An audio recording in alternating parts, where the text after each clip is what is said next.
Hola teonautas, hay cosas del sínodo de los obispos que a mí... Bueno, en fin, en mayo de este mismo año me suscribí a la newsletter oficial del sínodo de los obispos. Y esto fue lo que recibí. ¿Te piensas que me estoy fijando en esto, Pues no, me estoy fijando en esto. ¿Tú sabes qué tipo de letra es esta? Comic Sans. Comic Sans. He consultado a grandes expertos en la materia para formarme adecuadamente sobre este asunto, y resulta que Comic Sans fue una fuente tipográfica que se lanzó en los años 90 para un sistema operativo de Microsoft. Este sistema operativo era Microsoft Bob, que fracasó por completo, o sea, que fue un fiasco económico. Microsoft Bob a mí me parece una psicodelia, pero es que no todos los gustos están preparados para disfrutar de esta belleza, porque es que si lo ves hoy se te caen los palos del chiringuito. Hay ciertas obras de arte que necesitan de una determinada formación para poder ser disfrutadas en plenitud. ¡Amén! Por tanto, estamos hablando nada más y nada menos que de una fuente que pretendía ser el último grito en los años 90, que fue lanzada para una interfaz que pasó de moda hace 30 años. 30 años, para que nos situemos, es lo que va desde la clausura del Concilio Vaticano II hasta que se inventó Comic Sans. O sea que Comic Sans es como el Pleistoceno, la prehistoria del continente digital. Usar Comic Sans hoy es como buscar información preguntándole a Clipo, el asistente de Word. A ver, el uso de Comic Sans no es blasfemo. Comic Sans se usa cuando se quiere dar una nota de humor o de escepticismo ante una cosa que quiere ser moderna y rompedora, pero que en realidad, pues, no lo es. Y si esto es lo que quiere conseguir el sínodo, pues lo están consiguiendo ya nomás. Y este puede ser el verdadero problema. Que el sínodo esté tomando como moderno lo que en realidad, pues no lo es. Porque ¿qué más cosas podemos encontrar aquí en la newsletter oficial del sínodo? Pues nos encontramos imagencitas, letritas, colorcitos, cancioncillas y sobre todo, música.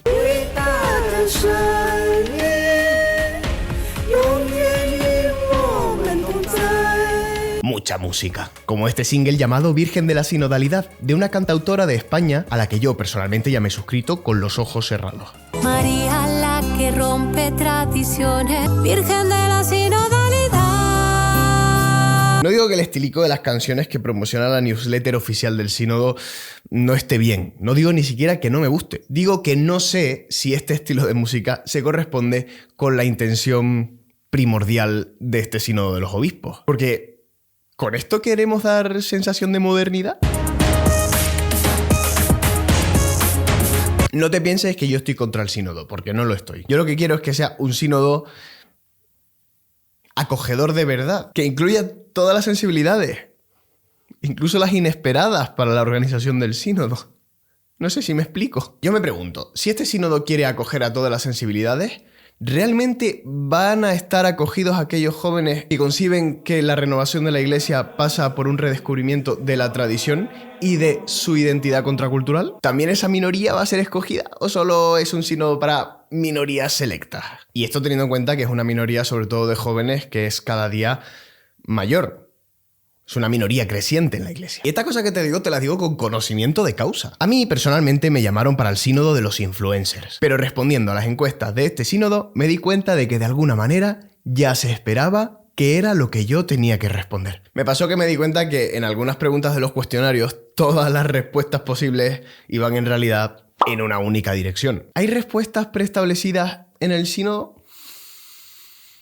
No sé, habría que reflexionarlo. Y así la revista Vida Nueva sacó que el 67% de los encuestados en este sínodo de los influencers, de cara al público, pues había dicho que quería cambios al estilo de Francisco. Pero es que pocos me parece, en realidad. Porque esta puede ser la tentación de este proceso sinodal, y es redactar las respuestas antes de recibirlas. Yo, si me preguntas, hubiera preferido que el sínodo tuviera un punto de partida un poco más neutro. Pero si es en el mismo correo oficial del sínodo donde recibo contenidos LGTBI, pues entonces ya me da la sensación de que aquí está ya todo decidido. ¿Cuál es el riesgo de sesgar de antemano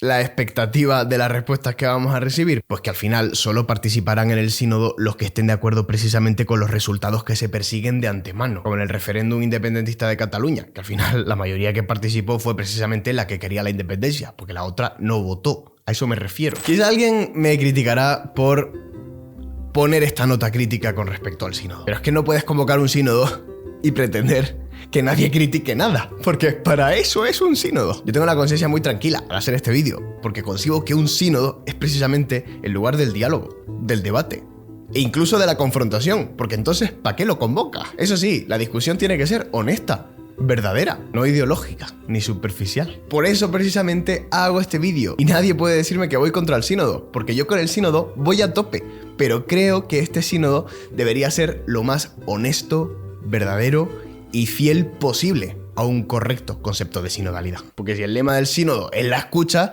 pues entonces escucha esto. En el Concilio Vaticano II pasó algo parecido. El cardenal Ottaviani, entonces prefecto para la Congregación de la Doctrina de la Fe, llevó a las salas capitulares un esquema precocinado por la curia romana. Él pensaba que los padres lo aceptarían y que su labor se reduciría más o menos a firmarlo. Pero la asamblea vio aquello y dijo, pues no. Lo que se vio en el Concilio Vaticano II es, sobre todo, que el espíritu es libre y que no acepta de muy buen grado esquemas humanos preestablecidos. ¿Cuál es la diferencia entre antes y ahora? Pues bueno, que el cardenal Ottaviani era tradicionalista y que el cardenal Gregg ahora mismo, pues posiblemente no. Si yo lo que quiero es más sínodo, más escucha, más participación, y que los que estamos buscando el camino de renovación precisamente en la escucha atenta a la tradición, pues también encontremos acogida. Porque también dentro hay muchísimos jóvenes que nos hemos sentido muy dolidos al no ser escuchados por la iglesia.